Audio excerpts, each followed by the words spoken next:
वज़ीर-ए-आज़म शहबाज शरीफ की सऊदी वली अहद शहजादा मोहम्मद बिन सलमान से मुलाकात। दो तरफा ताल्लुकात, दिफाई, इक्तिसादी और तावानाई के शोबों पर तबादला ख्याल किया गया। मुलाकात में फील्ड मार्शल सैयद आसिम मुनीर, नायब वज़ीर-ए-आज़म इसहाक डार और वफाकी वज़रा भी शरीक थे।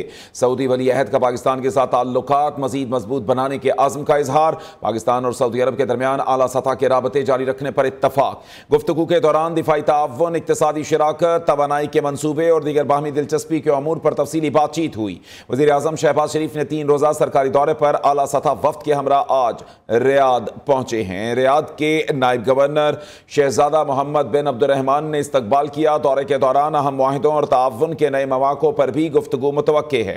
वज़ीर-ए-आज़म फ्यूचर इन्वेस्टमेंट इनिशिएटिव की 9वीं कॉन्फ्रेंस में शिरकत करेंगे। सरमायाकारी कॉन्फ्रेंस में 20 से ज़ायद ममालिक के सरबराहान और नुमाइंदे शरीक होंगे। वज़ीर-ए-आज़म आलमी रहनुमाओं और बैनुल अक़वामी इदारों के सरबराहान से मुलाकातें भी करेंगे। ये तमाम तर सूरत हाल जिससे आपको आगाह कर रहे हैं वज़ीर-ए-आज़म शहबाज शरीफ की सऊदी वली अहद शहजादा मोहम्मद बिन सलमान से मुलाकात। दो तरफा ताल्लुकात, दिफाई, इक्तिसादी और तवानाई के शोबों पर तबादला ख्याल किया गया। मुलाकात में फील्ड मार्शल सैयद आसिम मुनीर, नायब वज़ीर-ए-आज़म इसहाक डार और वफाकी वज़रा भी शरीक थे। सऊदी वली अहद का पाकिस्तान के साथ ताल्लुकात मज़ीद मजबूत बनाने के आज़म का इयादा। पाकिस्तान और सऊदी अरब के दरमियान आला सतह के राबते जारी रखने पर इत्तफाक। गुफ्तगू के दौरान दिफाई ताअव्वुन, इक्तिसादी शराकत, तवानाई के मंसूबे और दीगर बाहमी दिलचस्पी के अमूर पर तफसीली बातचीत हुई।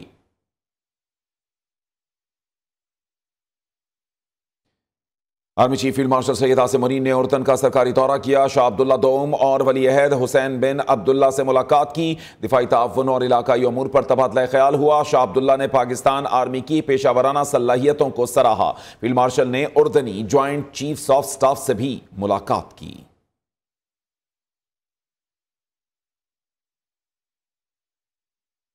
पाकिस्तान और अफगान तालिबान में इस्तंबुल मुज़ाकरात का तीसरा दौर जारी। सिफारती ज़राए के मुताबिक तीसरे रोज़ मुज़ाकरात को 10 घंटे से ज़ायद हो गए। तालिबान हुकूमत किसी बात पर तहरीरी तौर पर इत्तफाक करने के लिए तैयार नहीं है।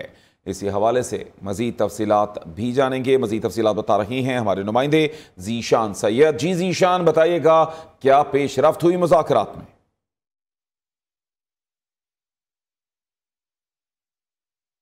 तो ये तमाम तर सूरत हाल जिसके हवाले से हम मज़ीद अपडेट्स भी लेंगे अपने नुमाइंदगान से। पाकिस्तान और अफगानिस्तान तालिबान में इस्तंबुल मुज़ाकरात का तीसरा दौर जारी। सिफारती ज़राए के मुताबिक तीसरे रोज़ मुज़ाकरात को 10 घंटे से ज़ायद हो गए। तालिबान हुकूमत किसी बात पर तहरीरी तौर पर इत्तफाक करने के लिए तैयार नहीं है। मज़ीद जानते हैं हमारे नुमाइंदे ज़ीशान सैयद से। ज़ीशान सैयद, क्या तफसीलात सामने आ सकी इन मुज़ाकरात के हवाले से? बिल्कुल, पाकिस्तान और अफगानिस्तान की जानिब जो इस्तंबुल में मुज़ाकरात जारी है, तीसरा रोज़ है आज और अभी तक वो मुज़ाकरात जारी है। ताहम अब तक जो इजलास की सूरत हाल है उसमें डेडलॉक बज़ाहिर नज़र आ रहा है और ज़राए के मुताबिक आज 10 घंटे से ज़ायद हो गए, जो कि आज भी तीसरे रोज़ के मुज़ाकरात जारी है। और पाकिस्तान और तालिबान, अफगान तालिबान हुकूमत के दरमियान जो मुज़ाकरात है उसमें मुख्तलिफ किस्म की रुकावटें जो है वो पैदा की गई है और अफगान तालिबान हुकूमत किसी भी बात पर तहरीरी तौर पर इत्तेफाक करने के लिए तैयार नहीं है और मुज़ाकरात में रुकावट के बाद किसी भी मुस्बत नतीजे की उम्मीद जो है वो इंतहाई मादूम हो गई है। ताहम ज़राए के मुताबिक तालिबान हुकूमत पाकिस्तान के जायज़ तहफ़्फ़ुज़ात को समझती है और कंदहार और काबल के लोग दहशतगर्द नेटवर्क की हिमायत छोड़ने के लिए तैयार नहीं है। ताहम मुज़ाकरात के मेज़बान और सालिस भी ही पाकिस्तान की जायज़ और सिक्योरिटी तहफ़्फ़ुज़ात को समझते हैं और वो पाकिस्तान की जायज़ जी ठीक, बहुत शुक्रिया, आपने तफसीलात से आगाह किया। सौराब के इलाके गदर में दर्जनों मुसल्लह अफराद की नाकाबंदी। लेवीज चौकी पर हमला करके अहलकारों को अगवा कर लिया। मुल्ज़िमान ने 2 अहलकारों को बाद में छोड़ दिया। एक अहलकार गुलाम मुस्तफ़ा को अपने साथ नामालूम मकाम की तरफ ले गए हैं। मज़ीद तफसीलात जानते हैं हम्माद अली से। हम्माद अली, इस वाक़े का पस मंज़र बताइएगा।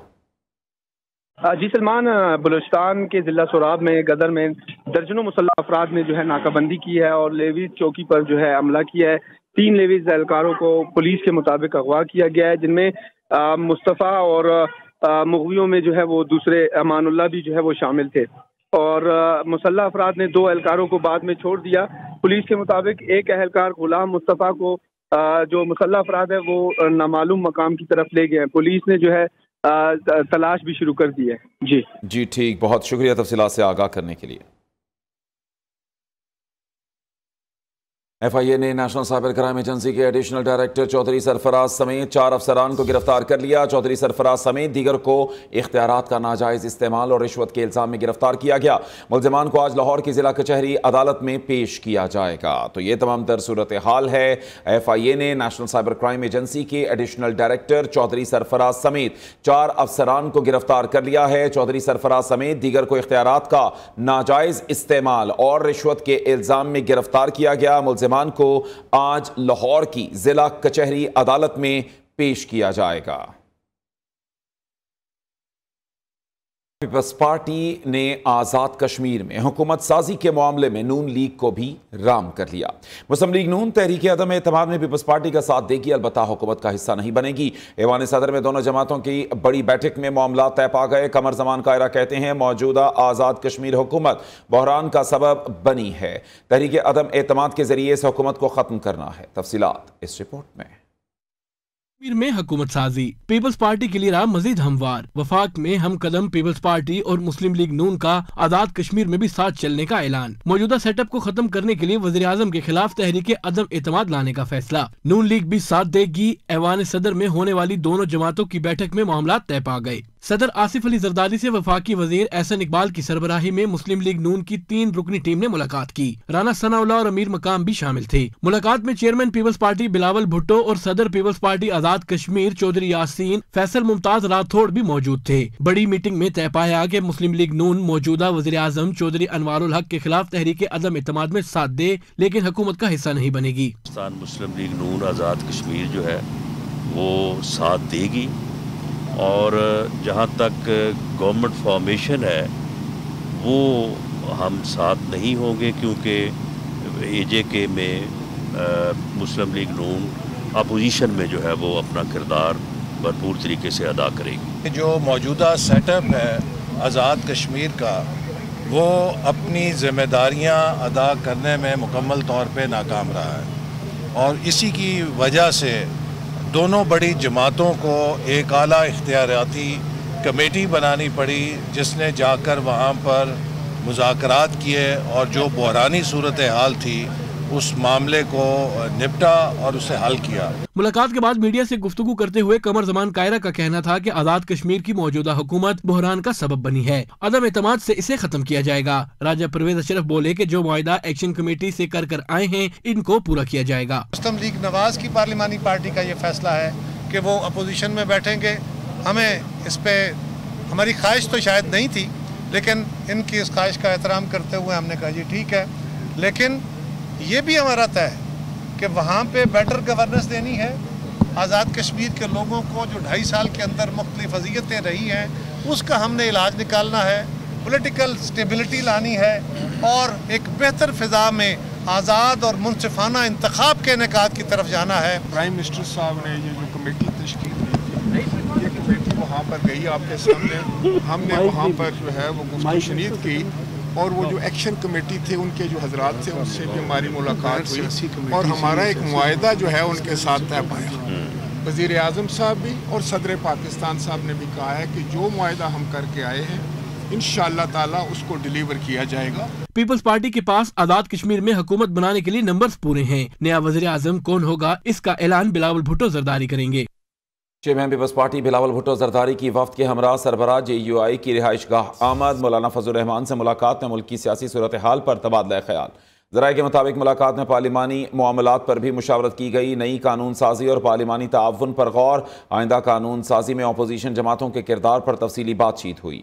हुकूमत और इत्तहादी जमातों के ताल्लुकात पर भी तबादला ख्याल किया गया। ज़राए के मुताबिक मौलाना फजल रहमान ने कहा, मुझे अपोजिशन लीडर बनने में कोई दिलचस्पी है ना ऐसी बात हुई। हमें मालूम है हमारे पास कितने अरकान हैं, हम उन्हें अरकान के साथ अपोजिशन में रहेंगे।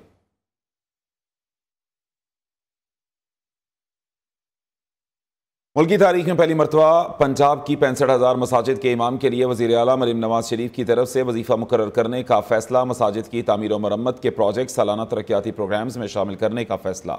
वज़ीर आला मरीम नवाज शरीफ ने बिज़नेस के लिए 2 हफ्ते की टाइमलाइन मुकर्रर करने की हिदायत कर दी। तफसीलात इस रिपोर्ट में।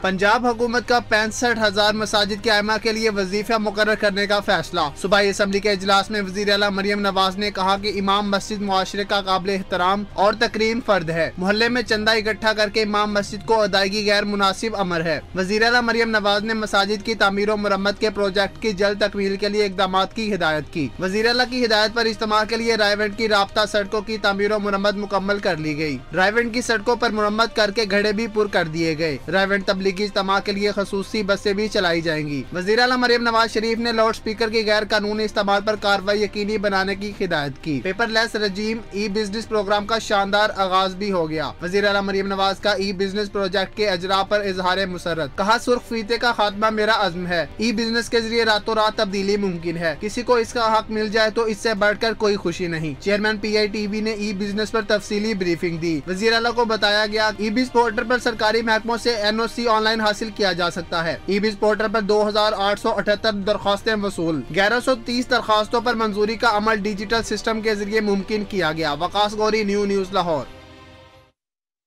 Core commander Peshawar lieutenant general Umar Ahmed Bukhari की वज़ीर आला खैबर पख्तूनख्वा सुहेल आफरीदी से 1-on-1 मुलाकात हुई है, जिसमें अमन अमान की सूरत हाल पर बातचीत हुई।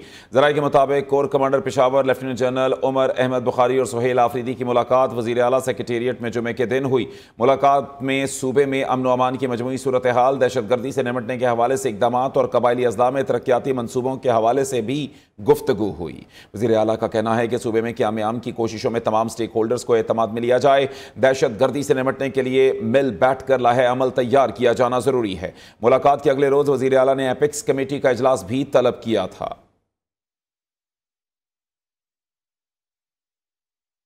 खैबर पख्तूनख्वा में तब्दीली आ गई, लेकिन बताया जाए साबिक वज़ीर आला अली अमीन गंडापुर को क्यों निकाला गया। वज़ीर आला को अपनी काबीना मुख्तसर रखनी चाहिए। इंतजामिया को चाहिए कि वज़ीर आला खैबर पख्तूनख्वा की बानी चेयरमैन से मुलाकात कराई जाए। गवर्नर खैबर पख्तूनख्वा फैसल करीम कुंडी कहते हैं, आज़ाद कश्मीर में हुकूमत बनाने के लिए तैयार हैं। हमने किसी को नहीं तोड़ा, अपने इत्तेहादी नून लीग से मदद ली है। कश्मीरियों के हक़ खुद इरादियत के लिए दुनिया किरदार अदा करे। हमारे पुराने CM साहब को, जो मेरे शहर के रहने वाले हैं, किस बुनियाद पर निकाला गया था? आया उन्होंने मीर सादिक और मीर जाफर का किरदार अदा किया था? आया वो करप्ट थे? आया वो नाअहल थे? आज पूरी दुनिया में कश्मीरियों के साथ यकजहती के लिए यौम सियाह मनाया जा रहा है। इसी सिलसिले में आज पूरे खैबर पख्तूनख्वा में और ख़ासकर पेशावर में हम सब अपने कश्मीरी भाइयों और बहनों के साथ यकजहती के लिए इकट्ठे हुए हैं। दुनिया को बताना चाहते हैं कि आया सफारती महाज हो या जंगी महाज हो, इंशाअल्लाह कश्मीर पाकिस्तान का हिस्सा बनेगा। अपने इत्तेहादी जमात मुस्लिम लीग से रब्ता किया, वज़ीर आज़म से रब्ता किया कि हमारी जो मेंबर्स हैं उनकी तादाद पूरी है और हम हुकूमत बनाने की पोजीशन में हैं।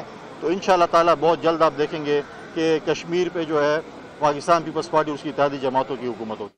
गवर्नर हाउस कराची में मकबूजा कश्मीरियों के लिए सची तकरीब। गवर्नर कामरान खान टेसूरी कहते हैं, उम्मीद है फील्ड मार्शल आसिम मुनीर ही कश्मीर का मसला हल करेंगे। सेमिनार की रुदाद कराची से कामरान सोहेल की रिपोर्ट में। यौम कश्मीर की मुनासबत से गवर्नर हाउस में ह्यूमन राइट्स के तहत कॉन्फ्रेंस का एहतमाम। गवर्नर सिंध कामरान टेसूरी कहते हैं कि आज इस खित्ते में पाकिस्तान का मुकाम बहाल हुआ है। भारत KPK और बलूचिस्तान में दहशतगर्दी कर रहा है। उन्होंने कहा कि हम कश्मीरियों के साथ खड़े हैं। मेरा ईमान है कि ये तहरीक जब तक आज़ादी की शक्ल इख्तियार नहीं करेगी नहीं रुक सकती, और हम सब का ये कामिल यकीन है कि एक दिन हम कश्मीर को पाकिस्तान का हिस्सा बना ले इंशाअल्लाह ताला। विफाकी वजीर खेल दास कोहिस्तानी ने खिताब में कहा कि जो जुल्म कश्मीरियों के साथ हो रहा है वो इंसानियत का अलमिया है। और जो कश्मीरियों के साथ जुल्म हो रहा है, जबर हो रहा है, जो ज्यादती हो रही है, नाइंसाफी हो रही है, और मैं ये समझता हूँ ये सिर्फ जमीन का मसला नहीं है, ये इंसानियत का मसला है। Human rights commission of Pakistan के चेयरमैन जमशेद हुसैन का कहना था कि मकबूजा कश्मीर में इंसानी हकूक की पामाली की मिसाल नहीं मिलती। अगर मसला कश्मीर का हल निकलता है और बैठ के टेबल टॉक से कश्मीरियों का उनको हक दिया जाता है तो फिर हमें किसी जंग की जरूरत नहीं रहती। मैं आज भी ये कहता हूँ कि पाकिस्तानी अवाम का दिल कश्मीरियों के साथ धड़कता है, उनके मसले मसाइल के साथ उनका भरपूर साथ देने की बात करते हैं। तकरीब से दीगर मुकर्ररीन ने भी खिताब किया। तकरीब के आखिर में गवर्नर सिंध ने मेहमान मुकर्ररीन में शील्ड भी तकसीम की। कैमरामैन शोएब के साथ कामरान सोहेल, न्यूज़ कराची। आगे बढ़ते बात करेंगे स्टेट बैंक की ज़रिए पॉलिसी कमेटी ने पॉलिसी रेट को 11% पर बरकरार रखने का फैसला कर लिया। कमेटी का कहना है कि हालिया महंगाई में इजाफा आर्जी नौइयत का है, जबकि मजमूई मुआशी मंजरनामा पिछले अंदाजों के मुकाबले में बेहतर दिखाई देता है। काशिफ मुनीर की रिपोर्ट देखिए। स्टेट बैंक की ज़रिए पॉलिसी कमेटी का पॉलिसी रेट 11% पर बरकरार रखने का फैसला। सितंबर में अमूमी महंगाई बढ़कर 5.6% हो गई, जबकि बुनियादी अफराते ज़र महंगाई 7.3% पर मुस्तहकम रही। कमेटी ने कहा कि सैलाब के बावजूद मईशत पर असरात तवक्को से कम रहे हैं और ज़राई पैदावार भी बड़ी हद तक बेहतर है। बयान में बताया गया है कि माली साल 2025 में हकीकी GDP नमू बढ़कर 3% पर पहुँच गई है, जबकि ज़र मुबादला के ज़खायर में इजाफा जारी है। 17 अक्टूबर तक स्टेट बैंक के ज़खायर 14.5 अरब डॉलर तक पहुंच गए और अंदाजा है कि जून 2026 तक ये तकरीबन 17.8 अरब डॉलर तक बढ़ जाएंगे। ज़रिए पॉलिसी कमेटी के मुताबिक जारी खातों का खसारा रवा माली साल में GDP के 0.1% तक महदूद रहने की तवक्को है। बरामदात में मामूली इजाफा, जबकि दरामदात में कदरे तेजी देखी गई है। टैक्स वसूलियों में साल ब साल 12.5% इजाफा रिकॉर्ड किया गया है। पहली तिमाही में हदफ के मुकाबले में 198 अरब रुपए की कमी रही है। स्टेट बैंक ने मालियाती नज़्म ज़ब्त के तसलसल और साख्ती इस्लाहात की जरूरत पर जोर दिया है ताकि पायदार माशी नमू को यकीनी बनाया जा सके। Kashif Munir, neo news, Karachi. मुल्क भर के हवाई अड्डों पर डिजिटल अदायगी के निज़ाम के नफाज के सिलसिले में अहम पेशरफ्त। PIA के मुताबिक Pakistan airports authority state bank के इश्तराक से हवाई अड्डों पर कैशलेस मॉडल मुतारिफ करा रही है। एयरपोर्ट पर सिर्फ स्टेट बैंक से मंजूर शुदा डिजिटल सर्विस फराहम कुनिंदगान खिदमात फराहम कर सकेंगे। ये तमाम दर सूरत हाल मुल्क भर के हवाई अड्डों पर डिजिटल अदायगी के निज़ाम के नफाज के सिलसिले में अहम पेशरफ्त हुई है। इस पेशरफ्त के हवाले से मजीद बता रही हैं काशिफ मुनीर। जी काशिफ मुनीर, क्या तफसीलात? देखें जी, मुल्क भर के हवाई अड्डों पर डिजिटल अदायगी के निज़ाम के नफाज के सिलसिले में अहम पेशरफ्त है। Pakistan airport authority state bank के इश्तराक से हवाई अड्डों पर कैशलेस मॉडल मुतारफ करा रहा है। एयरपोर्ट पर सिर्फ स्टेट बैंक से मंजूर शुदा डिजिटल सर्विस फराहम कुनंदगान खदमत फराहम कर सकेंगे। हवाई अड्डों के कारोबारी इदारों को स्टेट बैंक लाइसेंस याफ्ता डिजिटल निज़ाम अपनाना होगा। डिजिटल अदायगी ना अपनाने वाले कारोबार या जो पर जुर्माने के मुस्तहिक होंगे। मुसाफिरों को नकद अदायगी का ऑप्शन बदस्तूर दस्तियाब होगा, तमाम डिजिटल अदायगी की अफसराई की जाएगी। जी ठीक, बहुत शुक्रिया तफसीलात से आगाह करने के लिए। न्यू केस बुलेटिन से फिलवक्त के लिए इतना ही। कुछ देर में हाजिर होंगे हेडलाइंस के साथ।